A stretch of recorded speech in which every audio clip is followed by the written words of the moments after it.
기도하고 시작하겠습니다. 하나님 아버지 감사합니다. 우리가 4주간 성경 공부 해왔는데 오늘 이렇게 마지막 시간으로 또 함께 모였습니다. 오늘은 성경을 어떻게 바라보고 어떻게 해석해야 할지 함께 이야기하고자 합니다. 성경이 저자이시고 성경을 이해시키시고 또 우리에게 믿음을 주시는 성령님께서 이 시간 우리 가운데 함께 알려주셔서 잘 알아듣고 잘 배우고 또 우리 신앙생활 하는데도 어려움 없도록 주님께서 인도하여 주시옵소서. 예수님의 이름으로 기도합니다. 아멘. 네, 오늘 말씀은 베드로후서 1장 20절 21절입니다. 몇 군데 찾아볼 건데요. 베드로후서 1장 20절 21절 신약성경 386, 385면에 있습니다. 1장 20절 21절 같이 읽어보겠습니다. 먼저 알 것은 성경의 모든 예언은 사사로이 풀 것이 아니니 예언은 언제든지 사람의 뜻으로 낸 것이 아니요 오직 성령의 감동하심을 받은 사람들이 하나님께 받아 말하는 것입니다. 아멘. 네, 성경을 사사로이 풀 것이 아니다 이렇게 써있죠. 네, 성경을 사사로이 푸는 사람들이 있었던 것이죠. 성경을 보고 사사롭게 푸는 사람들이 있었는데 그런 게 아니라 성경은 누가 쓰신 거예요? 하나님이 사람의 손을 들여서 네.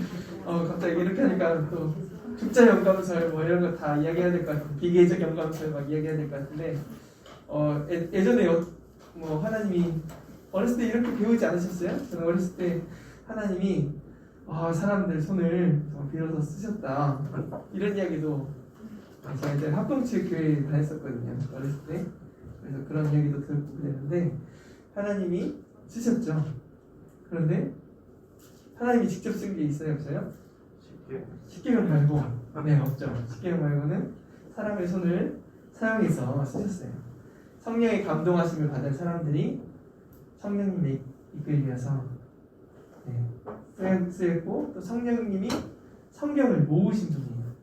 여러분 우리가 참 복된 시절에 살고 있는데 성경책이 주어진다는 게 얼마나 복된 일이에요. 지금도 살려면 비싸서 그런데 계속 성경책 값은 계속 내리고 있어요. 아시죠? 제가 성경책을 처음 샀을 때 그때가 33,000원짜리입니다.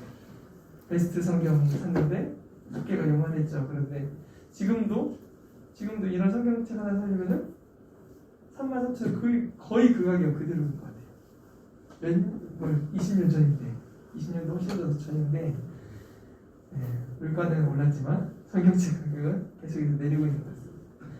그런데 성경이 원래 이게 아니라 한 권 한 권 낙권으로 되어 있었죠. 그래서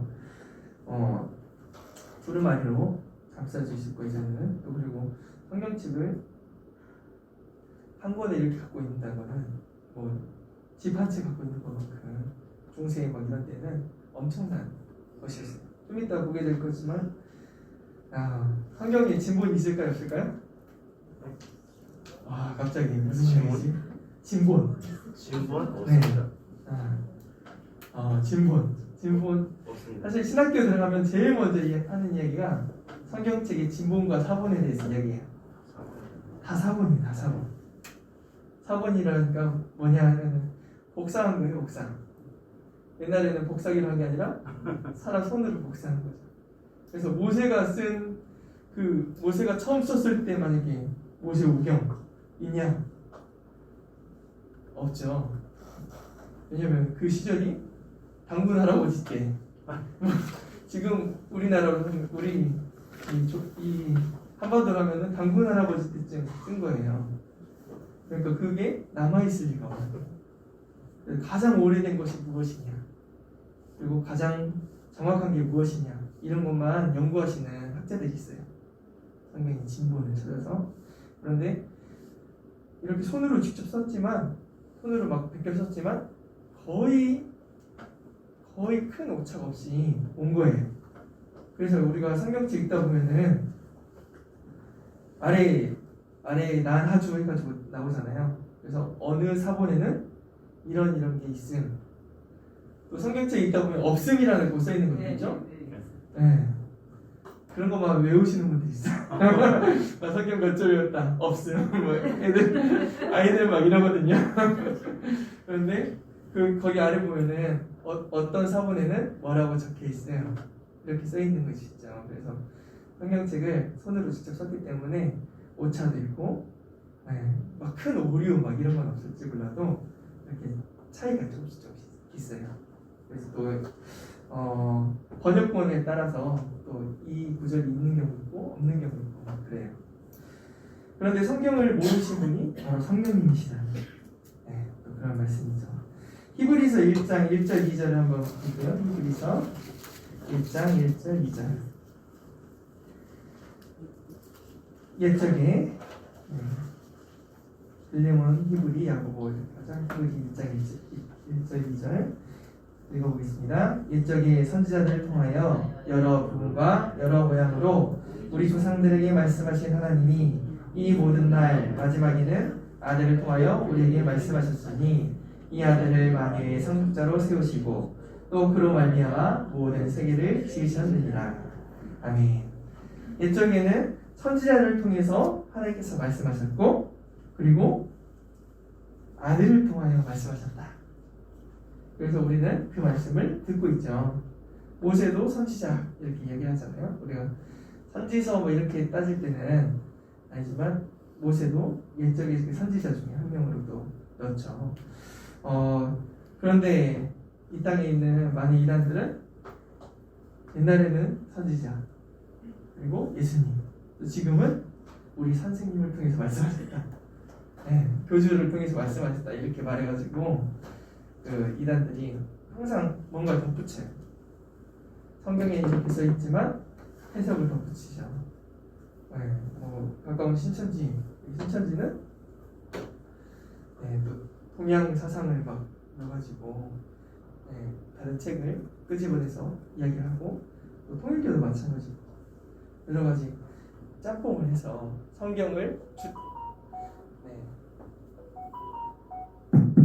성경을 주 텍스트로 해놓고 또 다른 게 선생님 말씀해가지고 또 그것을 가르치죠. 문제가 있죠. 요한복음 5장 39절. 요한복음 5장 39절.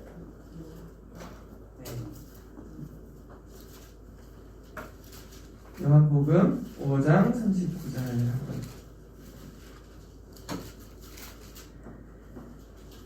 151쪽에 있습니다.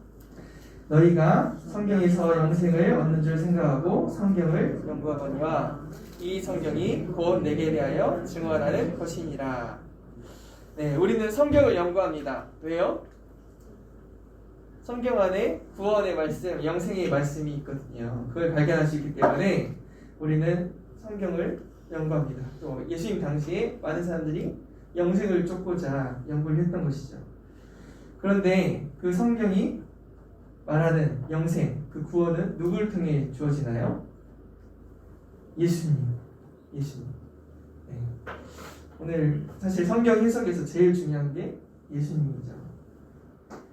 성령님을 통해서 사람을 사용하셔서 기록된 이 성경 말씀이 하나님의 아들 예수 그리스도를 향하고 있구나. 이것을 기억하면은 여기서 벗어나면 또 안 되고 이걸 기억하면은 올바른 해석입니다.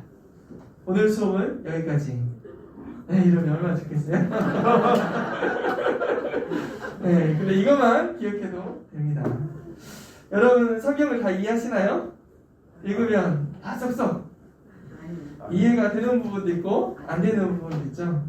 안 되는 부분을 열심히 막 공부하시는 분도 있고 모르겠다고 내버려 두시는 분도 있고 어떤 분들은 시간 지나면 되겠지 경험상 그렇지 이러면서 놔두시는 분도 있을 거예요. 그런데 성경 쓰여졌을 당시에 사람들은 이 말씀이 이해가 됐을까요? 안 됐을까요? 안 됐어요. 그런데 우리보다는 더 잘 됐을지 몰라요. 우리보다는. 왜요? 배경 지식이 다르니까 그래요. 여러분, 저는 이제 성경 공부를 하는데 히브리서 설명이 정말 어렵더라고요. 여러분 히브리서 읽어보셨어요? 히브리서는 아까도 우리가 읽었던 것처럼 옛적의 선지자들 통하여 하신 말씀이 그리고 그 다음에 예수님이 하신 말씀으로 이렇게 이어진다고 했잖아요. 그런데 히브리서는 어려운 점이 뭐냐면 제사법에 대해서 잘 알고 있어요. 그래서 히브리서를 읽을 때는 레위기를 우선 한번 쭉 읽어보시고 그 다음에 또 출애굽기도 뒷부분 좀 읽어보시고 그 다음에 봐야 아 이게 그 말인가? 그 말인가? 히브리서를 볼 때는 꼭 그래요. 왜냐면 히브리인들한테 쓴 편지잖아요. 히브리서라는 게 뭔지. 그래서 히브리 제사에 대해서 또 그리고 율법에 대해서 잘 아는 사람들한테 성경에서 모세가 말했던 나중에 내 뒤에 올 그 선지자 하나님이 보내실 그 자가 누구냐? 그게 바로 예수님이다. 이걸 알려주기 위해서 히브리서에서는 예전에 모세 이야기도 레위기 이야기도 출애굽 이야기도 막 하면서 뭐 모세보다 뛰어나신 예수님 천사보다도 뛰어나시고 여호수아보다도 뛰어나시고 대제사장 그 중에 대제사장이 바로 예수님이다. 큰 제사장이다 하면서 이런 이야기를 해요. 그렇기 때문에 배경 지식이 어쩌면 우리보다 더 많으니까 그들은 이해하기 쉬웠던 부분들도 있었을지 몰라요. 그러면은 히브리서 빼고 다른 성경은 다 이해가 되느냐? 네, 그러면 좋겠어요. 그런데 바울은 그래서 이렇게 이야기하죠. 우리가 부분적으로 알고 부분적으로 이야기하지만 나중에 그날이 오면은 우리가 얼굴과 얼굴을 맞대어 보는 것처럼 주께서 나를 아시는 것처럼 나도 온전히 알게 될 것이다. 그래서 미래의 여지를 열어두시면서 공부를 해야 돼요. 오늘 여기 오면은 성경에서 목사님이 알려준대. 그러면은 다 끝났다. 나는 이제 성경을 다 이해하겠구나. 이러면서 오신 분 아무도 없는 것 같아요. 아무도 없을 거예요. 우리는 나의 약한 부분, 나의 낮은 부분, 내가 지적으로 이해할 수 있는 부분, 없는 부분 이것들을 겸손하게 인정하면서 해야 돼요. 제가 예전에 어렸을 때 저희 어머니나 아버지는 공부하라는 얘기 한 번도 안 했는데 누나가 그렇게 잡았어요 저를. 그래서 제가 놀려고 나가면은 야 나 공부 다 했냐? 그런 거예요. 그러면은 제가 뭐라 하냐면 공부 다 했어! 하고는 막 뛰어나와요. 야 숙제를 다 했겠지. 공부를 다 한 게 어딨어. 공부는 평생 다 해도 못해? 그러는 거예요. 나 아니야 공부 다 했어. 하고는 저는 신발만 들고 막 뛰어났던 거예요. 그런데 우리가 다 하는 게 어디 있겠어요. 다 하는 게. 다 할 수 없죠. 다 아는 것 같지만 그냥 그때 숙제만 다 했을 뿐이고 공부는 끝이 없잖아요. 지금도 네, 제가 여러분 앞에 설 때 공부할까요 안 할까요? 네, 오늘 질문 있으면 어떡하지? 이런 마음을 가지고 제목은 질문이 있는 신앙이라 했지만 저도 질문이 항상 있어요. 그런 마음 가지고 서는 거지. 또 그리고 공부하면서 서는 거지. 어떻게 다 알겠어요. 배워가는 거지. 그래서 평생 저보다 얼마나 신앙생활 오래 하셨어요. 그쵸? 그런데 여전히 다 하신다는 분이 없잖아요. 네, 아마 없을 거예요. 우리는 늘 배워가는 것이에요. 그러면 성경을 알기 위해서는 무엇이 필요할까요? 성경을 알기 위해서 하원경을 들고 오시는 분 없을 거예요. 성경을 알려면 성경책을 들고 와야 되는 거예요. 저는 아직은 좀 고지식해서 그런지 몰라도 성경책 들고 다니기 좋다. 네, 그렇게 생각해요. 새벽 예배 때도 성경책 들고 온 날과 안 들고 온 날이 마음이 달라요. 네, 그래서 성경책 들고 가야 된다 생각을 하는데 성경을 읽어야 돼요. 많이 읽어보시기 바랍니다. 네, 성경은 우리 기독교의 경전이죠. 그래서 우리가 믿는 바를 이 성경 안에서 검증을 받아야 되는 거예요. 내가 막 체험 있다 해도 그게 성경과는 또 다르다. 그러면 검증을 받아요. 총회에서도 마찬가지예요. 예전에 한소망교회, 일산에 있는 한소망교회에서 막 알파 하는데 이빨이 막 이빨 알파를 하면은 여기서 막 치유의 막 은사가 있는데 이빨이 금이빨로 변하고 막 이런 일이 있었어요. 막 그러니까 총회에서 불려갔죠. 가가지고 이런 일이 있다는데 사실이냐? 이게 안 돼가 지금 좀 이상해요. 아유, 네, 때려야 말을 듣네. 아무튼 교니빨 뭐 그런 문제로 인해서 불려가지고 나중에 성경적이지 않다 이런 이야기로 한번 지적당하고, 그리고 우리가 보면 그거 잘못했다 또 인정도 하고, 그래서 막 이단 시리가 붙을 뻔했는데 그런 것들이 넘어간 부분들이 있었어요. 우리가 믿는 바는 성경에서 검증을 받아야 돼요. 그래서 성경 번역하는 게 중요하죠. 우리나라도 성경이 들어올 때 어땠어요? 기독교가 들어올 때는 항상 성경책이 따라왔어요. 귀출라프라는 선교사가 우리나라의 최초로 온 기독교 선교사예요. 개신교 선교사. 근데 이 사람은 와서 뭐 했냐? 우리나라의 땅을 밟지 못하고 섬에만 들렸다가 갔어요. 근데 그 사람이 전해준 것이 있는데 뭘 전해줬냐? 감자를 전해줬어요. 우리나라에 감자를 전해준 사람이 귀칠라프라는 선교사죠. 모르셨죠? 네. 우리나라 감자가 옛날부터 있었던 게 아니라 그 선교사가 한 지금부터 거의 200년 좀 안 되게 좀 전에 왔는데 섬에서 이제 이 나라에 들어가도 되겠느냐 하고는 편지를 보냈어요. 조정에. 그랬더니 안 된다 해가지고 들어오지 못하고 그 사람이 뭘 전해주냐? 감자하고 주기도문을 번역한 것을 전해줬어요. 그 다음에 또 온 선교사들이 있었는데 뭐 아펜젤러 언더우드 말고도 그 전에 왔던 사람들은 어디로 왔냐? 한반도가 아니라 한반도 위쪽에 만주 지역, 의주 위쪽에 있는 지역에 왔어요. 그래서 그 사람들이 첫 번째 선교사가 못 된 거예요. 한국에 맨 처음 온 사람들이 못 됐는데 뭐 로스 선교사라든지 맥킨타이어 선교사라든지 이런 분이 있었는데 그분들은 뭘 했냐? 성경책을 번역을 했어요. 한국 사람들을 만나야 되는데 이들의 말로 된 경전이 필요하다 해서 누가복음, 마가복음 뭐부터 했겠어요? 제일 짧은 거부터 했겠죠. 네, 그래서 마가복음 번역하려고 의주의 상인을 만주로 왔다 갔다 하는 상인 데려갔다 놓고 성경책 번역하려고 열심히 중국말을 또 한글로 번역하는 작업들을 했어요. 또 여러분 대동강변에서 순교했던 토마스 선교사 이야기는 많이 들어보셨죠? 네, 대동강변에 예전에 미국의 제너럴 셔머노, 우리 역사 시간에 배우는 제너럴 셔머노 대동강변에 왔는데 불태워갖고는 다 그냥 죽여버리고 막 그랬잖아요. 그때 뭐 했어요? 토마스 선교사는 도찜에 뭘 갖고 왔냐면 한문으로 된 성경책을 갖고 왔죠. 그래서 이걸 막 던져놓고 결국 예수 믿으라고 막 말하다가 죽음을 당하는 그런 일이 있었죠. 그런데 그 책이 어떻게 됐대요? 누군가 갖고 와가지고 종이 있으니까 종이를 갖다가 벽지를 발랐는데 그 벽지가 처음 듣는 이야기세요? 뭐 동영상 찾아보면 이건 많이 나와요. 하도 한 20년 전에 정말 유행처럼 지나갔단 막 이야기예요. 그런데 그런 일이 있었어요. 그래서 벽지로 발랐는데 나중에 보니까 나중에 예수님 믿는 사람이 보니까 성경인 거예요. 그런데 이 귀한 것이 벽지네 하고는 그 집을 샀죠. 그래서 그 집에 교회를 세웠는데 그게 나중에 평양의 장대현 교회 전시인 거죠. 이런 이야기들이 있어요.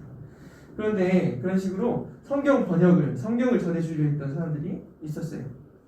지금도 마찬가지죠. 지금도 성경 번역만 하는 선교사들이 있어요. 우리 선교사들 하면은 막 외국으로 나가고 막 이래야 될 것 같은데 한국에 앉아서 다른 나라 말로만 막 번역하는 사람들이 있어요. 네, 위클리프 성경 번역회라 해서 WBT 이렇게 하는데 성경 번역에만 힘쓰는 사람들이 있어요. 그 사람들 덕분에 우리도 이 성경책을 갖게 되고 한글로 된 성경을 갖게 되고 지금도 갖고 있는 것이죠. 여러분 바라옵기는 여러분 성경책 나는 한 권 이상이다. 한 권만 있다. 집에 몇 권 있으세요? 한 20권. 20권 있으면은 성경책 있는 만큼 저는 여러분 성경책을 제가 군대에 있을 때 누가 소학장에 성경책을 버린 거예요. 근데 제가 그거 보고는 이걸 버리냐 너무 속상하더라고요. 근데 제 마음이 그래요. 근데 저도 마찬가지 성경책을 못 버리겠어요. 버리겠어요 여러분? 못 버려서 20권 있는 거잖아요. 그래서 그 성경책을 그래도 다 읽어보자 이런 마음이 저는 늘 항상 있어요. 그런데 그렇게 한번 있는 성경책이라도 다 읽어보시면 좋을 것 같아요. 저희가 예전에 성경 처음 읽었을 때가 조병호 목사님 통도 캠프를 가가지고 광주에서 여기서 버스 대절해 가지고 가서 캠프를 갔었는데 호신대에서 딱 타고 갔었는데 그 목사님이 했던 이야기 중에 다른 거 다 기억 안 나도 이건 기억나더라고요. 여러분 성경을 읽기 도전하실 때 여러분 나이만큼 읽으십시오. 와. 근데 제가 제 나이만큼 못 읽었어요 아직. 여러분 갑자기 연습 안 하시는 분들은 부담되시죠? 큰일 났네. 네, 빨리 여러분 장수의 비결은 성경 내 나이만큼 읽는 거예요. 그래서 여러분 나중에 막 100살 됐으면 100번 읽었다. 얼마나 자랑스럽겠어요. 하나님 앞에서 뭐 그것도 자랑이 안 되겠지만 그래도 신앙생활 하는데 1년에 한 번 이상 읽어야겠다 이런 마음 가지면 남은 생에 내 나이만큼 버금가 그 정도 되게끔 읽어봐야겠다 이런 마음 가지면 사실 좋은 자세인 것 같아요. 그때 딱 그 말 듣고 읽어야지. 그때가 21살이었는데 그때 첫 일독을 한 거예요. 네, 21살 돼서. 근데 군대 가기 전까지 또 한 번 해야지 막 이런 식으로 도전을 하고 하다 보니까 그래도 점점 더 신대원 준비하느라고 많이 읽기도 하고 그런데 아직 여전히 40번을 못 읽은 것 같아요. 그런데 성경을 많이 읽으시기 바래요. 그리고 성경책을 읽을 때는 똑같은 책을 계속 보는 것도 좋지만 다른 번역본도 있어요. 다른 번역본을 읽어보세요. 쉬운 성경, 현대인을 위한 성경 뭐 많잖아요. 네. 최근에는 뭐 많이 번역됐던 누구죠? 유진 피터슨이 메시지 성경. 네. 여러분은 무조건 개역 개정판만 읽으신가요? 아니요. 네. 아니죠. 여러 번역본 읽어보세요. 딱 이 성경만이 진리다 이렇게 말하는 사람들은 가짜예요. 가짜. 다 가짜예요. 보면 킹 제임스 버전이 하나님이 내려주신 책이다 했던 사람도 있죠. 말씀 보존학회라는 이단이 있어요. 그 책 말고는 인정도 안 해요. 킹 제임스 버전이 하나님이 주신 그 언어로 쓰인 거다. 이번에도 최근에 또 번역이 되었고 나왔어요. 무오류 킹 제임스 버전 번역판 이렇게 나왔는데 다 가짜예요. 그러면 사실 성경 번역에도 신학적 사고가 가미가 되어 있어요. 그래서 우리 교단에서 추구하는 바 그런 부분이 번역이 되어 있겠죠. 여러분 카톨릭교에서 보는 성경책하고 우리 보는 성경책이 같나요? 다른가요? 달라요. 왜 달라요? 카톨릭 성경책에서는 성경 외에 외경이라는 것도 있고 위경 이런 것도 인정을 해요. 그래서 여러 가지 뭐 토빗 이런 책이 있는데 제가 토빗을 읽어봤더니 세상 한국 도깨비 막 나오는 것처럼 이상한 이야기들이 막 있는 거예요. 그런데 거기서는 정령 숭배도 좀 하는 부분들이 있고 카톨릭에서는 그런 부분들이 있기 때문에 그런 권들이 있어요. 카톨릭은 성경 우리가 39권이면 카톨릭은 뭐 40몇 권 되잖아요. 우리는 66권이잖아요. 66권. 넘을까요? 안 넘을까요? 넘어요. 넘는데 넘어요. 그게 한국이나 이태리나 프랑스 다 똑같아요? 네, 그렇죠. 그 부분은 다 똑같아요. 거의 다. 근데 정교회랑은 조금 차이가 있을지 몰라요. 그런데 우리나라에서 카톨릭하고 개신교하고 같이 번역한 책이 있어요. 1977년에 같이 의기투합해서 우리가 예수님을 주로 고백하는데 같이 한번 번역해보자 해서 번역한 게 공동 번역이라는 번역이 있어요. 근데 제가 그 책을 신대원 가서 처음 읽어봤거든요. 근데 너무 신선했어요. 개정판만 읽던 저에게 공동 번역은 와 이렇게도 번역을 해. 그리고 또 서로 양보하면서 좋은 의도로 번역을 했어요. 그래서 지금 그 공동 번역을 누가 쓸까요? 카톨릭만. 아무도 안 써요. 카톨릭 안 쓰려? 아무도 안 써. 다 따로 번역해서 그때 의기투합은 그때 좋게 했는데 그 이후로 안 했어요. 카톨릭은 성경책이 한글로 된 성경책이 언제부터 있었을까요? 네, 언제부터 있었을까요? 역사가 그렇게 오래 안 됐어요. 카톨릭은 아까 제가 말했잖아요. 이 성경책만 진리다면 다 이상하다고. 그런데 카톨릭이 그렇게 주장했어요. 2000년 가까이 라틴어로 된 성경만이 진리다. 이사도 역시 라틴어로 진행을 했어요. 언제까지 했냐면 1962년, 63년까지 그랬어요. 1962년에 제2차 바티칸 회의라는 게 있었는데 그때 바티칸 회의 때 정한 게 뭐냐면 각 나라 민족, 각 언어를 갖고 있는 민족들은 자기 언어로 예배를 드릴 수 있다. 성경도 번역할 수 있다. 그때 땅땅땅 한 거예요. 그 전까지는 신부님이 되면 무조건 라틴어를 배우고 라틴어를 샬샬샬 해야 되는 거예요. 그래서 그냥 그것만 읽어내는 거죠. 어떤 경우는 신부님도 모르고 성도들도 모르고 그런 상태로 예배를 드렸던 거예요. 그런데 저게 하나님의 언어구나 하면서 그냥 그 가운데 위안을 받게 됐어요. 근데 이게 지금 60년 안 됐죠? 그렇게 된 거예요. 네. 사실 얼마나 우리 한글로 읽을 수 있다니 얼마나 감사해요. 이래서 나왔던 게 뭐냐면 종교개혁이에요. 종교개혁 때는 성경책이 라틴어였기 때문에 일반 시민들이 알 수가 없었어요. 대학 강단에 가야 배웠던 거죠. 그런데 루터가 대학교 교수님이었는데 대학교에서 성경을 가르치다 보니까 자기가 성당에서 배웠던 내용하고 너무 다른 내용들이 그래서 그것을 정말 막 알려드렸더니 사람들이 뭐 진보적이다 그리고 좀 이상하다 하면서 막 했던 거죠. 그런데 성경책을 읽어보니까 그 당시에 유행했던 뭐 면죄부라든지 이런 것들이 아무것도 없는 거예요. 그리고 가장 중요한 게 뭐예요? 이신칭이 그랬잖아요. 그런데 그걸 발견한 거예요. 자기는 성당에서 배운 대로 빌라도의 계단이라는 그 계단이 있는데 그 계단을 무릎으로 올라가면은 죄가 용서받는다. 그래서 자기가 로마에 가서 진짜 무릎으로 기어서 올라갔어요. 기도하는 마음으로. 그런데 가서 딱 섰는데 죄가 용서받았을까요? 아닌 거예요. 그때 이게 가짜구나. 교회에서 말했던 게 가짜구나.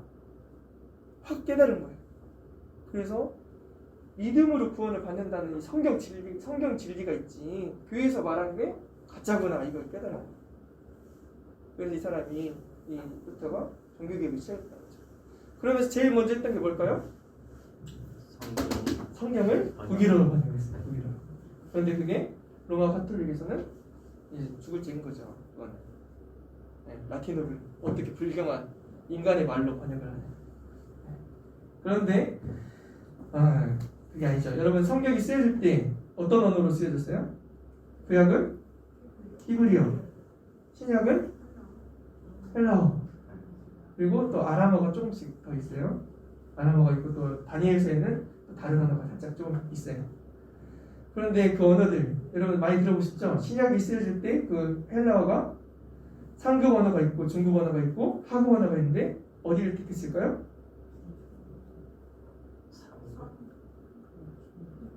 중급? 상급? 상급. 아니요. 하급. 하급 언어. 모든 사람들이 알아들을 수 있는 언어를 택해서 헬라어를 썼던 거예요. 성경은 이렇게 모든 사람들이 알아들을 수 있는 언어로 처음 의도가 그거예요. 그래서 우리 개혁 한글판에서 개혁 개정판으로 바꿀 때 그때도 이 기준을 잡았던 거예요. 좀 더 쉬운 번역, 그리고 성경에서 너무 틀어지지 않고 할 수 있는 번역이 뭘까? 그래서 쉬운 성경 같은 경우 너무 풀어서 썼죠. 그러다 보니까 또 의미가 좀 달라질 수 있겠다 싶어서 거기는 못 쫓아가고 조금씩 어체를 좀 바꾸기도 하고 이런 부분들이 있어요. 그래서 성경은 우리가 읽으려고 마음먹으면 읽을 수 있어요.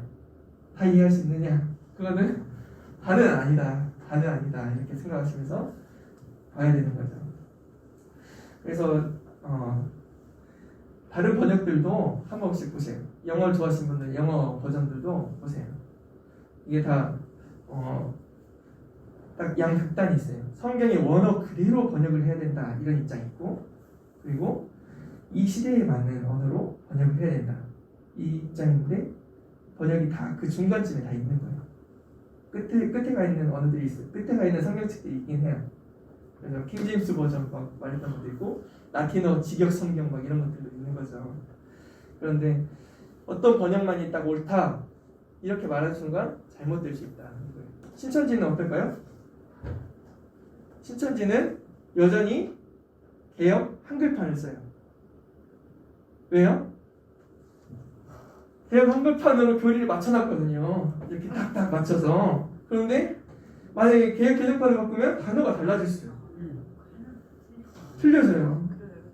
그래서 예전부터 들어보셨을 거예요. 신천지 안 빠지는 방법은 NIV 성경 읽어라, 뭐 NLT 성경 읽어라.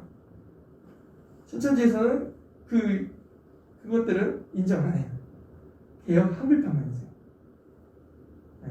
교리를 맞춰가려면. 우리는 개혁 한글에서 그때 나왔으니까. 업데이트된 게 개혁 네. 개정이니까. 개역 한글판에서 개역 개정이 2004년쯤 이렇게 업데이트가 됐어요. 네. 그래서 개역 개정판으로 안 봐요. 여전히 개역 한글판 고집하죠. 안 그러면 이렇게 교리를 수정해야 되는 상황이 되는 거예요. 그리고 또 성경을 더 잘 알고 싶다 하면은 원어로 한번 읽어보시는 것도 좋아요. 왜 그러냐? 번역은 반역이다라는 말이 있어요. 번역은 반역이다. 네, 영어로 누가 이야기하면 제가 번역하면은 그대로 이야기할까요? 내가 이해한 대로 이야기하는 거예요. 성경책도 마찬가지예요. 번역되면서 이 사람들한테 어떻게 말하면 좋을까 하면서 번역하는 거죠. 네. 여러분, 예수님은 보라 세상 죄를 지고 가는 하나님의 어린 양이다. 그러는데 우리는 양을 알죠? 옛날에 양 기르신 분들도 있었을 거예요. 우리나라도 양이 있었으니까. 그런데 양이 없는 아프리카에 보라 세상 죄를 지고 가는 하나님의 어린 양이다 하면 알아들을까요? 못 알아듣는 거예요. 그리고 선교사님들이 어떻게 번역하면 좋을까 하다가 보니까 이 사람들은 제사를 드릴 때 양을 잡는 게 아니라 돼지를 잡는 거예요. 보라 세상 죄를 지고 가는 하나님의 어린 돼지다. 이렇게 번역을 했다는 거예요. 이게 문화적 이런 게 가미가 되는 거죠. 그런데 성경을 읽을 때 원칙은 그 당시에 어떤 의미일까 이것을 아는 것도 중요해요. 아까 말씀드린 것처럼 사본, 지금 있는 책들은 다 사본이에요. 복사본, 손으로 필사본 이런 게 다 있는 거죠. 가장 오래된 게 뭐냐면 기원전 3세기로 추정돼요. 그러면 기원전 3세기 누가 살았을까요? 구약성경 인물 중에 다 죽었어요. 다 없어요. 기원전 3세기 때는 구약 인물들 우리가 아무도 없어요. 그런데 그때 성경책이 가장 오래된 거예요. 그것도 쿰란 사건이라 해서 1900년대에 어떤 목동이 우연찮게 발견했죠. 쿰란 동굴에서, 여러분 성지순례 갔다 오신 분들 아실 텐데 그냥 양이 어디 구렁텅이 빠졌나 보고 그냥 양 어디 있는가 하고 돌 던졌는데 갑자기 쨍그랑 소리 들려서 뭐지 하고 궁금해서 가보니까 도자기 같은, 이번 도자기 아니고 그 공기 같은데 다 사본들이 있는 거예요. 근데 그 굴이 사본을 보관하기 아주 좋은 그런 서늘하고 좋은 장소였는지 그 오래된 것이 그대로 보존되어 있는 거예요. 2000년도 더 전의 것이. 그래서 그것을 보고 그 전까지 가장 오래된 성경책하고 비교해 보니까 거의 틀리지 않았다는 거예요. 그리고 진짜 사본이지만 틀리지 않게 이렇게 전해져 왔구나 이런 거죠. 그런데 여러분, 그래서 양피지라든지 파피루스 이런 데다가 아마 옛날에 썼을 거 아니에요. 부자 되는 가장 좋은 방법이 뭐냐면 신학교에서 알려줬는데 진본을 찾아라. 진본을 찾아라 했어요. 네. 구약은 좀 그러니까 바울이 쓴 편지 진본을 찾으면 떼부자가 된다. 이런 이야기를 그냥 우스갯소리를 했는데 그만큼 성경을 계속해서 필사를 해오고 또 이렇게 오다 보니까 조금씩 달라지게 됐다. 또 히브리어는 여러분 선하고 점으로 되어 있는데 점을 어디 찍느냐에 따라 의미가 달라질 수 있는 거죠. 에돔하고 아담이 같은 글자예요. 근데 점을 어디다 쓰냐? 다 흙하고 비슷한 거죠, 그게. 네. 그래서 성경을 읽을 때 쓰였던 것을 생각하면서 정확히 한번 읽어보려고 하는 노력이 필요해요. 원어로 읽으라니까 갑자기 목사님들이 냈지. 그런데 다 사실 번역이 되어 있어요. 원어 성경 뭐 이런 것들이 다 있거든요. 또 세 번째, 성경을 읽는 도구가 필요해요. 돋보기, 색안경 그런 게 아니라 그 시대라는 렌즈를 끼고 봐야 돼요. 우리는 성경을 읽을 때 내가 잘 이해하고 있다 생각할 때가 많은데 우리가 이해한 것과 또 그리고 그 당시에 쓰여진 사람들이 이해했던 것은 다를 수가 있는 거예요. 여러분 십자가 하면 뭐가 떠오르나요? 십자가 하면은 여기 나오네요. 십자가 하면은 어떤 모양이에요? 네, 그렇죠. 그런데 여러분 들어보셨을지 모르겠는데 원래 십자가는 T자형 십자가예요. T. 우리가 아는 이 십자가 아니라 T 위에다가 죄패 그걸 했기 때문에 그 당시 사람들 십자가 하면은 죄인이 죽는 곳이구나 이렇게 이해를 했던 거죠. 근데 우리는 십자가 하면은 마치 여기 기울처럼 딱 맞아야 될 것 같은 그런 걸 생각하잖아요. 또 예배를 생각해 보세요. 예배하면은 여러분 어떤 게 생각나요? 저는 이렇게 앉아 있는 거. 근데 처음 예배 드릴 때 이렇게 앉았을까요? 장의자? 아니면 개인 의자 갖고 왔을까요? 네. 뭐 회당에서 예배 드리는 경우는 또 다른 모양이 있겠지만 대부분 그냥 바닥에 앉아서 예배를 드렸을 거예요. 그래서 때로는 그 당시에 어떤 모습인가 이런 것들을 알 필요가 있죠. 그래서 도움이 된 책들이 있죠. 열린다 성경고 시리즈 들어보셨어요? 뭐 르모세라는 선교사님이 거기 가보니까 이스라엘에 가보니까 성경에 나온 책이 이거네? 성경에서 나왔던 떨기나무가 이건가? 성경에서 뭐 그 백합화가 이건가? 그럼 그래 백합화를 보라. 그런데 이스라엘 백합화가 있을까요? 없을까요? 없어요. 그래서 원래 백합화는 아네모네 그 빨간색 꽃인데 그런데 근데 우리나라에는 그게 없었잖아요. 근데 번역할 때 그래서 그래 백합화를 보라 이렇게 번역을 한 거예요. 네. 그런 식으로 그 당시에 어떤 모습이었을까 이것들은 우리가 모르잖아요. 그래서 그렇게 정리해 두신 것들을 참고해서 보는 것도 이해하는데 도움이 돼요. 또 그리고 성지순례 여러분 왜 가시나요? 가보신 분도 있죠. 네, 안 가보신 분들은 가보시고, 네, 나중에 이제 풀리면 또 가보시고. 왜 가보냐? 가면은 성경에 나온 지명 이런 것들도 직접 밟아보고 그 땅은 어떤 모습인가, 얼마나 건조한가 그냥 말로만 했던 게 아니라 갔다 오고 나면은 보는 눈이 달라져요. 나 저기 가봤는데 저도 가봤거든요. 성지순례 안 가본 곳도 더 많지만 몇 군데 가봤는데 좀 달라져요. 그때 기억도 생각나고 거기 가면은 만약 갈릴리 바다에 가면은 갈릴리 바다 가서 뭐 시내산 이야기 하겠어요? 갈릴리 바다에서 예수님 거니셨던 이야기들을 막 하잖아요. 예배도 드리고 하면서 그 기억들이 나니까 갈릴리 바다 하면은 그 넓었던 그 바다 같은 호수 그려지고 이런 것이죠. 네, 제가 저번에 여름에 고흥에 휴가를 갔었어요. 고흥에 나로도.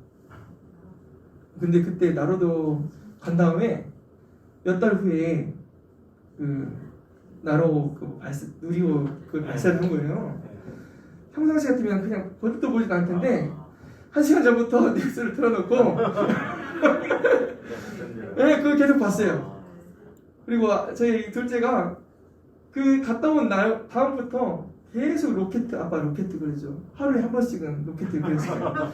아빠 뭐 우주 왕복선 그려줘. 막 그때 3살이었는데 배운 게 우주 왕복선, 로켓 막 이러니까 그거만 막 그랬던 거예요. 그리고 그 누리호 발사한다니까 관심을 가지고 보는 거죠. 성지순례 가는 것도 그런 면에서 정말 좋은 거예요. 한 번쯤 가보면 아 예수님이 이 혹시 내가 밟은 이 땅을 걸은 거 아니야? 이런 마음 갖고 또 그리고 예루살렘을 거니면서 또 십자가의 길, 이 길인가? 이런 느낌들이 오는 거죠. 요즘에는 또 책들이 좋은 책들이 나왔는데 1세기 교회 예배 이야기 로버트 뱅크스라는 유명한 학자가 1세기 교회 예배 이야기, 선교 이야기, 뭐 교인 이야기 뭐 이런 얘기도 써놨고 읽어볼 만해요. 책이 큰 글자로 써있고 60쪽밖에 안 돼요. 큰 글자고 60쪽 뭐 이 정도밖에 안 되니까 다른 책들은 겁나더라도 라틴어 이런 성경은 겁나더라도 이 책을 읽어보면 아 그 당시 이렇게 예배를 드렸구나 이렇게 살았구나 이런 것들을 간접 경험할 수 있죠. 또 이번에 박영호 목사님이 그 1세기 교회 또 이 책을 또 냈었어요. 21년에 우리는 성경을 읽을 때 이 구절이 나에게 어떤 의미가 있는가 이것을 많이 살피죠. 그런데 그 질문에 앞서서 살펴봐야 될 게 뭐냐면 이 구절에서 하나님은 무엇을 말씀하고 있는가 이걸 먼저 질문해야 돼요. 나에게 무슨 은혜가 있을까? 이것보다 먼저 해야 될 것은 성경의 저자인 성령님이 도대체 무엇을 하고 싶은가. 물론 시공간의 차이가 있어요. 그래서 우리는 문화나 상황들 이것들을 고려해야 되지만 하나님이 무엇을 말씀하고 싶은가 이것을 살펴볼 필요가 있죠. 네, 시공간의 차이가 있어요. 여러분 베드로 전서에 보면은 문안을 하는데 서로 안부를 묻는데 어떻게 하라고 했어요? 사랑으로 입맞춤함으로 문안하라. 제가 만약에 와 신집사님 오랜만입니다. 입맞춤으로 문안하면 곧이곧대로 그건 아니죠. 왜냐면 시간적 공간적 차이가 있기 때문에 그 당시에는 입맞춤으로 문안했던 거죠. 그런데 이것들 지금의 우리 문화와 상황 속에서 문안을 하라는 거죠. 사실. 성경이 말하고자 하는 것이 무엇인지 그것을 잘 살펴볼 필요가 있습니다. 이쯤 막 성경 해석에 대해서 막 이야기하면은 여러분 어떤 생각이 들어요? 그거는 그냥 목사님이 해주시지. 뭘 그러지 우리 보고 성경 해석을 자꾸 하라는 식으로 이야기를 하냐 이런 생각이 안 드신가요? 그렇죠? 네. 그런데 여러분 아세요? 우리 모두는 다 해석자예요. 제가 이렇게 뭐라고 말하면 여러분들이 곧이곧대로 다 들으시나요? 아니에요. 그래서 오해라는 게 있는 거죠. 나만의 방법으로 똑같은 말을 해도 제가 했던 의도와는 다르게 다른 사람들은 이것을 이상하게 들을 수도 있는 거예요. 내 의도는 이것인데. 그래서 이왕 해석할 거라면은 올바르게 해석할 필요가 있는 것이. 성경을 읽다 보면은 어떤 거 뭔가 새로운 걸 발견하고 깨우침을 발견하고 이러기 원해서 읽을 때가 있어요. 아무것도 모르는 거 내가 발견한 것 같다. 그런 적 있지 않나요? 그게 은혜가 될 때가 있고 그러잖아요. 그런데 다른 사람들은 모르는데 나만 안다는 식으로 더 똑똑한 사람으로 인정받으려는 그런 마음으로 성경을 바라보는 것이 아니죠. 사실 제가 그래요. 제가 성경 읽을 때 마치 영적 보물섬이라는 이 성경책 통해서 오늘 나에게 주시는 말씀, 성도들에게 나눌 말씀 뭐 새로운 거 없나 이런 마음을 가지고 보는 거죠. 근데 올바른 방법이 아니에요. 성경에서 말하고자 하는 것은 여러 가지일까요, 여러분? 아까 제가 말하고자 하는 의도가 있댔잖아요. 그런 것처럼 성경에서 말하고자 하는 의도가 분명히 있을 거예요. 이것을 밝히 알아가는 게 제일 좋은 것이죠. 성경에서 말하고자 하는 방법은 어쩌면 한 가지일지 몰라요. 그런데 우리는 이걸 막 듣고 막 이렇게 해가지고 뭔가 조합해가지고 뭔가 새로운 것을 보여주려는 그런 생각들이 있는 것이죠. 하나님은 우리에게 어쩌면 성경에 대해서 이것을 배우길 원한다. 한 가지 딱 이야기했을지 모르는데 우리는 혹시 다른 거 있는 거 아니야? 그러다 보면 그게 어떻게 되는 거예요? 아까 베드로서에 보니까 사사로이 풀 것이 아니니 성령의 의도와 다르게 사사로이 푸는 일이 일어나는 거예요. 여러분 이단들 보세요. 어떻게 이 말씀을 갖고 이렇게 말하지? 우리 눈에서 딱 그렇게 이야기 우리가 볼 때는 다 그런데 자꾸 듣다 보면 우와 신기하다. 우와 이렇게 풀어? 이걸 이렇게 풀어? 되게 신기하다 보면은 그대로 빠져가는 거죠. 숨은 의미나 뭐 다른 주관적 해석 이런 것들을 자꾸만 우리는 피해야 돼요. 사실 성경에서 말하고자 하는 것도 우리가 다 해요? 다 들어요? 안 듣잖아요. 분명히 밝게 보여도 이거는 내 상황하고 지금 안 맞는데 쳐내고 이러면서 살아가는 것인데 그런데 어쩌면은 막 새로운 것을 원하려고 하는 것은 좋은 습관 같지는 않아요. 그러다 보면은 그런 분들이 잘못되는 경우가 많이 있거든요. 이것을 여기까지는 인간적인 노력이에요. 그리고 그렇다면 뭐가 필요할까요? 우리는 성경을 해석할 때 성령님을 의지해야 돼요.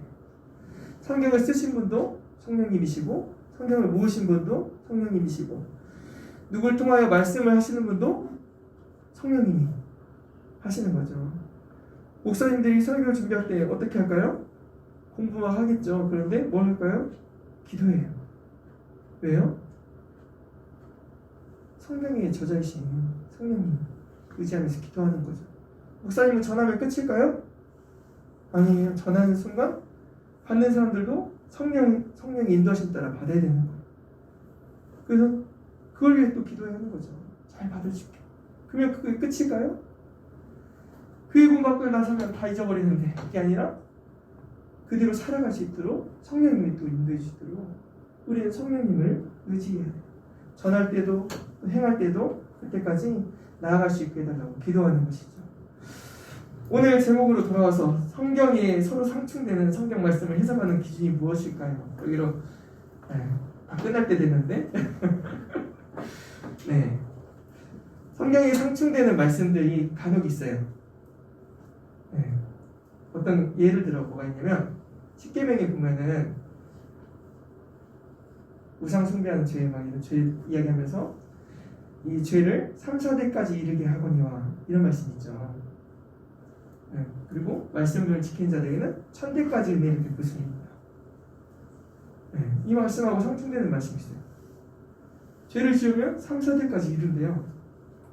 그런데 에스겔서 18장 20절에 보면 범죄하는 그 영혼은 죽을지라. 아들은 아버지의 죄악을 담당하지 아니하고 아버지는 아들의 죄악을 담당하지 아니할 것이니 의인의 공의도 그에게로 돌아가고 악인의 악도 그에게로 돌아갈 것이다. 10계명인데 왜 그것을 에스겔로 바꿨지? 왜 그랬을까요? 상충되잖아요. 그렇죠? 왜 그래요? 하나님께서 사실 십계명 이야기하는 부분 거기서는 왜 그랬냐면 똑같이 악을 행하면은 1000대까지 이러면은 너무하잖아요. 그런데 하나님께서는 복에 대해서 강조하기 위해서 복된 인생을 강조하기 위해서 말씀을 지키는 1000대까지 은혜를 받는 일이 있을 거야. 이렇게 말씀하신 거고 그리고 악을 행하면 3, 4대 1000대에 비해서는 3, 4대는 얼마나 작아요. 그러니까 악을 행하지 말아라. 이렇게 말하는 거죠. 그런데 이 말씀을 그대로 들었던 이스라엘 민족은 포로에 갔을 때 어떤 생각을 했냐면 하나님이 3대까지 4대까지 벌려는 데 있으니까 지금 우리 조상들이 죄를 범했으니까 어떡하지? 막 이러고 있었어요. 그래서 곧 있으면 우리가 돌아오겠구나. 뭔가 일이 벌어지겠구나. 이런 기대를 또 갖고 있었죠. 그때 에스겔이 뭐라 했냐면 너희 조상들 때문에 그게 일이 일어난 줄 아냐. 그게 아니라 그 죄가 너희 죄고 그 죄가 우리 죄다. 범죄하는 그 영혼은 죽을 것이야. 너희가 이제 시간이 지났으니까 하나님이 돌이키실 것이다. 이게 아니라 지금 범죄하고 지금 하나님 떠나 있는 사람들은 심판을 받는 것이다. 조상들의 죄 때문이 아니라 이 이야기를 한 것이죠. 성경에 어쩌면은 성경 본문을 그냥 딱 이 구절로만 딱 보면은 이런 오해들이 생길 수가 있는 거예요. 대부분의 것들은 오해예요. 네. 예수님이 어떤 자는 칼을 든 자는 칼로 망할 것이다 했는데 너희가 뭘 팔아서 칼을 사라 이런 말씀을 드렸잖아요. 네, 있어요. 뭐 이런 거 보면은 또 부모를 공경하라 했는데 또 부모를 버려야 된다. 천국에 들어가려면 부모를 버려야 된다. 어쩌면 전체적 맥락으로 보면 이해가 되는 부분들이 있죠. 어쩌면 이게 다 악마의 편집이 될 수가 있는 거예요. 제가 예전에 신대원 입시할 때 면접을 봤는데 교수님이 제 소개서를 보면서 뭐라고 했냐면 그 전도를 하다가 이단을 만나면 어떻게 할 것이냐 저한테 물어본 거예요. 근데 제 머릿속으로는 이단을 만나면 논쟁은 피하고 그리스도만 전하겠습니다. 이렇게 생각을 했는데 너무 덜덜덜 떨었어요. 그래서 제가 뭐라고 대답했지 아세요? 피하겠습니다. 제가 통편집을 한 거죠. 논쟁을 피하고 네 그리스도의 복음만 전하겠습니다. 이걸 머릿속으로 그려놓고 이단을 만나니까 피하겠습니다. 이렇게 말한 거예요. 그랬더니 교수님들이 완전 박장대소를 한 거예요. 야 세상에 목사가 되겠다는 녀석이 뭐 선교사 하겠다는 녀석이 이단을 만나면 피해? 하면서 저한테 막 뭘 하시는 거예요. 근데 그때 제정신이 든 거예요. 제가 잘못했구나. 그래서 막 얼버무려가지고 막 다 사실 이런 의도였다 이것들 막 말씀드렸죠. 어쩌면은 통편집 할 수가 있는 거예요. 그래서 성경을 볼 때는 그 구절만 딱 보는 건 위험해요. 사실 우리가 은혜를 받기 위해서 뭐 성경 말씀 암송하는 건 좋아요. 그런데 그것들을 막 짜깁기 하고 하는 것이 이단들. 네, 이 말씀에서 연결을 다 짓는 거죠. 성경을 그래서 최대한 많이 읽으시고 그리고 전체적으로 읽으시고 그러면은 사실 상충되는 부분들이 어느 부분 거의 다 해석될 거예요. 그런데 안 된다. 그러면 어떻게 해야 돼요? 목사님 찾아가. 그렇죠. 목사님 찾아가서 같이 은혜를 하는 거니까. 괜히 엉뚱하게 다른 곳 찾아가면은 이상하게 되는 거고. 그래서 자꾸 귀찮게 해야 돼요. 오늘 네. 여러분 질문들 다 갖고 오셨죠? 안 갖고 오셨어요? 네, 궁금한 것들이 있으실 거예요. 그것들 한번 나눴으면 좋겠어요. 그런데 또 제일 중요한 거 아까 처음에 성경이 증거하는 게 누구라 했어요? 예수님. 그래서 예수님 하나님의 속성에서 벗어난 부분들은 과감하게 퍼뜨려요. 마틴 루터가 뭐라 했냐면 호두에서 제일 중요한 게 뭐냐? 호두의 살이다. 안에 알맹이다. 그런 것처럼 성경에선 제일 중요한 게 무엇이냐? 예수님입니다. 예수 그리스도의 복음이다. 이것에서 벗어나면 안 된다. 그래서 그것과 비슷하게 여러분 예수님이라면 어떻게 하셨을까 책 있잖아요. 그 책에서 무엇을 말해요? 모든 행동할 때 예수님이라면 어떻게 하셨을까? 그 교회에서 실험적으로 해봤잖아요. 그랬더니 정말 예수님의 사랑으로 풍성풍성하게 예수님이라면 어떻게 했을까 하면서 좀 더 양보하고 좀 더 도와주고 이런 일들을 벌이면서 교회가 아주 아무튼 사람들한테 칭찬듣고 하나님께 영광 돌리는 교회가 되었다는 거 아니에요. 그래서 성경을 해석하는 부분들 여러 가지 이야기했지만 여러분 뭐가 기억나세요? 네. 기억이 하나도 안 나죠?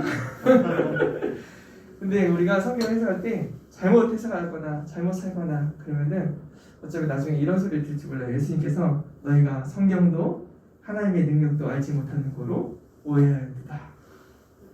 예수님께서 말씀하신 하나님 나라와 다른 방식으로 이야기하다 보면은 이것들 오해할 수가 있는 상황이 될 것이에요. 그래서 여러분들이 성경 해석하는데 열심히 성경을 읽으시고 그것에서 궁금증도 가지시고 한번 또 생각해 보시고 또 나눠보시고 그런 일들을 하면서 성경과 하나님과 더 가까워지시는 저와 여러분들이 되셨으면 합니다. 네, 질문 받겠습니다. 질문 갖고 오셨다니까 이집사님? 예, 예수님의 재림에 대해서 궁금한데요. 네. 이제 어렸을 때는 사전에 듣기를 예수님이 내일 오실지 모르니까 예수님 똑바로 믿어라. 그랬는데 잡으면 다 예수님 안 오신 거예요.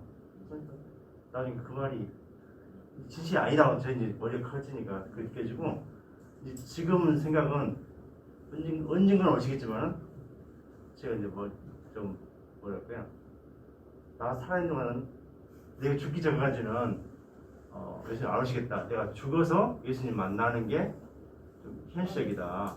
이제 오시면 진짜 땡큐인데 마라나타 오시면 땡큐인데 그럴 일은 없을 것 같다. 그 생각이 이제 굳어지는 거예요. 그래서 나는 그냥 내가 먼저 죽어서 예수님 만나겠다. 살아서는 뭐 재림의 예수님 찬송하지만은 그럴 일은 영이다. 그 생각이 드는데 그게 완전 신앙인데 어떻게 예수님 재림을 생각해야 되는지 맞아요. 겁니다. 그렇게 맞아요. 그런데 성경에서 제가 네. 내일 곧 오실 것처럼 좀 비교한 부분도 많잖아요. 이 재림에 대해서 사실 신약학자들이 진짜 이거 가지고 많이 싸웠어요. 알버트 슈바이처 여러분 아시죠? 아프리카에 의료 선교에 있었던 분. 그분은 어떻게 했냐면 방금 집사님 말씀하신 것처럼 예수님이 내 생에 다시 오신다는 건 영이다. 이렇게 생각했어요. 그래서 나는 그냥 이 땅에 사는 동안 열심히 살아야겠다. 뭐 그냥 이 정도로 해서 이 사람은 예수님의 재림에 대해서 사실 재림으로 인한 천국을 부인을 했어요. 사실.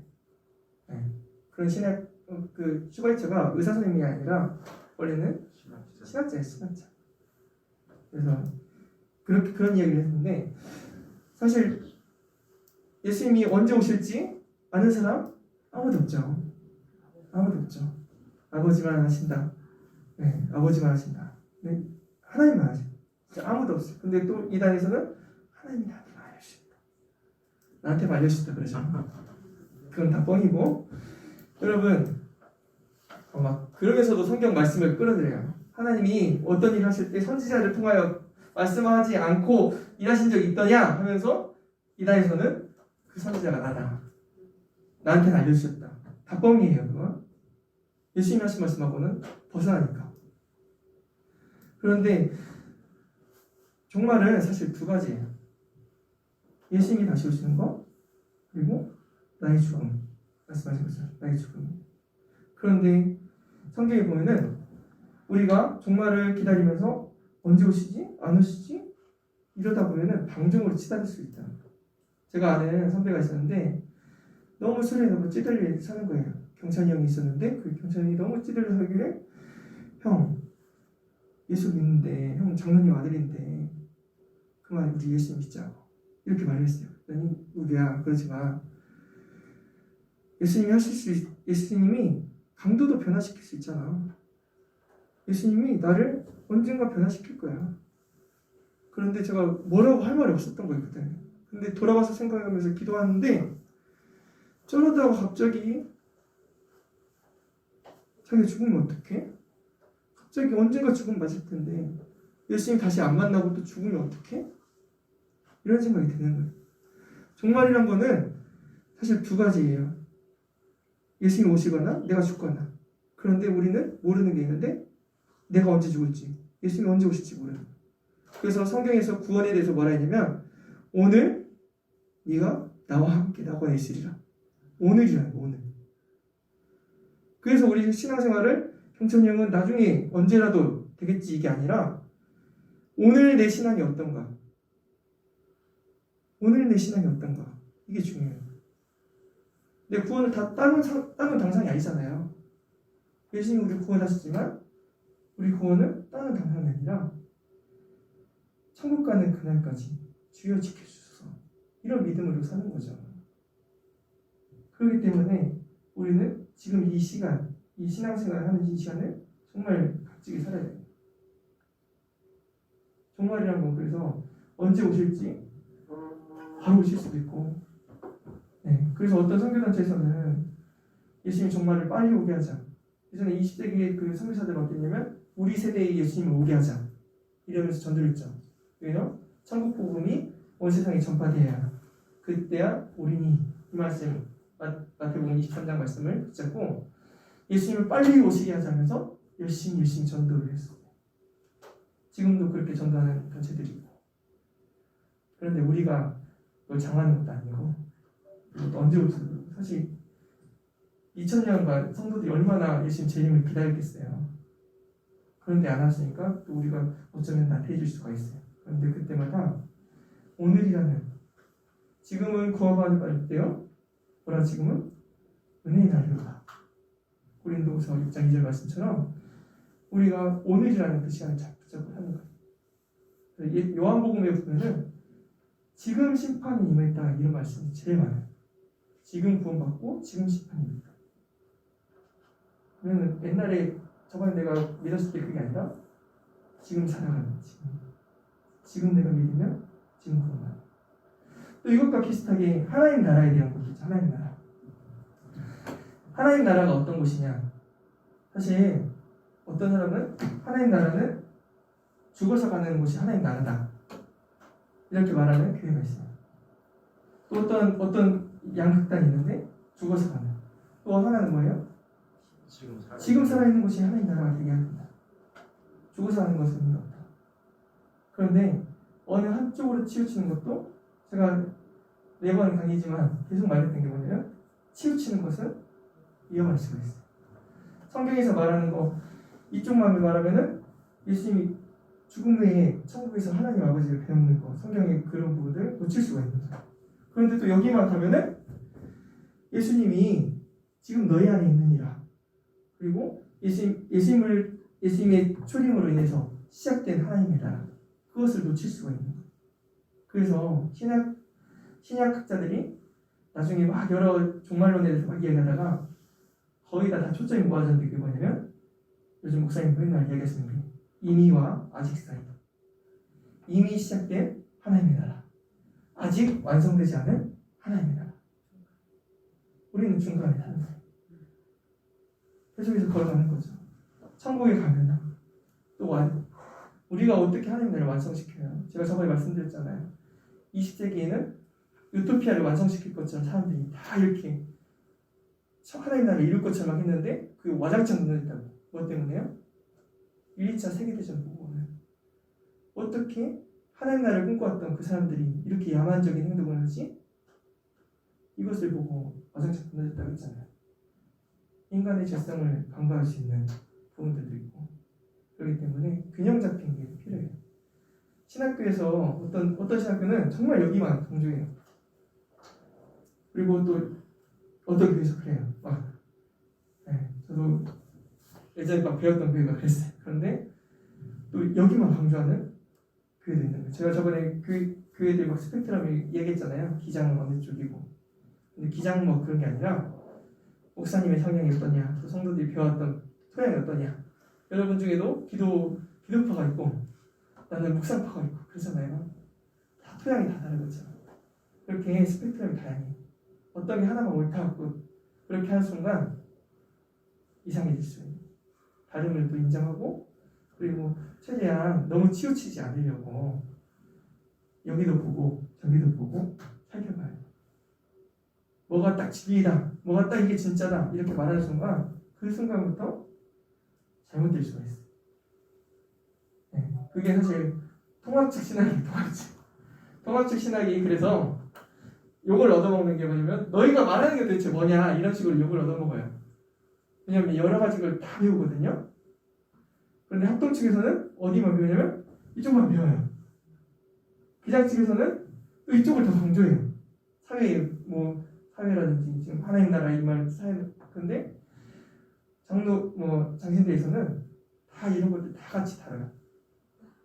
왜냐하면 너무 치우친 것은 잘못될 수 있다는 것을 많이 경험해봤기 때문에, 중도의 노선을 걷기 때문에 좋은 점과 줏대 없다는 소리를 듣는 그런 상황이 있어요. 또 질문 혹시 있으신가요? 없으신가요? 해석이 안 되는 부분이 서점에 가게 되면 목사님께서는 그만 책을 적절히 보셨을 아니 저희들 거랑 네. 해석이 좀 정확하게 빨리 이해할 수 있는 책이 어떤 책인지 말씀드릴게요. 네. 우선은 100% 해석해야겠다는 것은 생각은 버리셔야 돼요. 언제나 약간 방금 말씀드린 것처럼. 근데 책들 그런 거는 물어보세요. 저 안 되면 담임 목사님, 다른 사람들 다 이렇게 물어볼 수도 있잖아요. 성향이 다 다르니까 네, 맞아요. 그래서 여러분 유튜브도 마찬가지잖아요. 내가 이거 클릭하는 순간부터 한쪽으로만 치우치게 되어 있어요. 유튜브도 그런 것처럼 이 신학도 마찬가지예요. 내가 원하는 쪽으로 계속 치우칠 수가 있는 상황이에요. 근데 이 책 저 책 보면서 아 이런 것도 있거나 저것도 있거나 이것을 균형감 있게 보려고 자꾸 노력을 해요. 네? 자신이 판단했어. 그렇죠. 누구나 다 어느 선 안에 있어요. 다 여기 끝과 끝 사이에 다 있는 거라서 내가 자꾸 이쪽에 갔다가 이쪽에도 갔다가 아 이런 의견도 있구나 저런 의견도 있구나 참고하는 거죠. 그러면서 여러분 만약 예를 들어 동성애 초미에 뭐 동성애 어느 교회에서는 절대 안 된다 서명하자 사인 좀 반대 서명하잖아요. 또 어때요? 그러면 그 사람들은 교회에서 다 내쫓아야 되냐 이런 감정 가지고 오면은 또 달라지잖아요.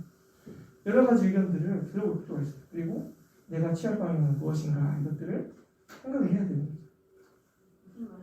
네. 예를 들어 그런 우리 사실 수업 그 책에 있는 동성애에 대한 부분도 다뤄요. 우리 교재 신학에 있는 목상에서 나중에 다음에 한번 같이 또 이야기 나누도록 하겠습니다. 혹시나 또 뭐 질문사항이 있거나 다음번에 또 이 수업을 한다면 뭘 다뤄줬으면 좋겠다 그런 거 있어요. 건의하시면 됩니다. 또 질문이 없는 신학으로 다음부터 이런 걸 좀 바꿔서 네 기도하고 마치도록 하겠습니다. 하나님 아버지 감사합니다. 우리가 살아가는 세상과 또 성경이 말하는 지향하는 바가 또 있습니다. 하나님 이거 가지고 우리가 또 상충될 때도 있고 또 그리고 성경에 읽으면서 의문점이 들 때도 있습니다. 하나님 하지만 그때마다 하나님께 나와 무릎 꿇게 하시고 또 그리고 지혜를 강구하여서 어느 정도 해결받을 수 있도록 우리 삶 가운데 주님 또 말씀하여 주시고 인도하여 주시옵소서. 여러 가지 신앙생활하면서 어려운 부분들 많이 있을 것입니다. 내 생각과 내가 바라보는 이상과 또 다를 때 하나님 실망함도 있을 것입니다.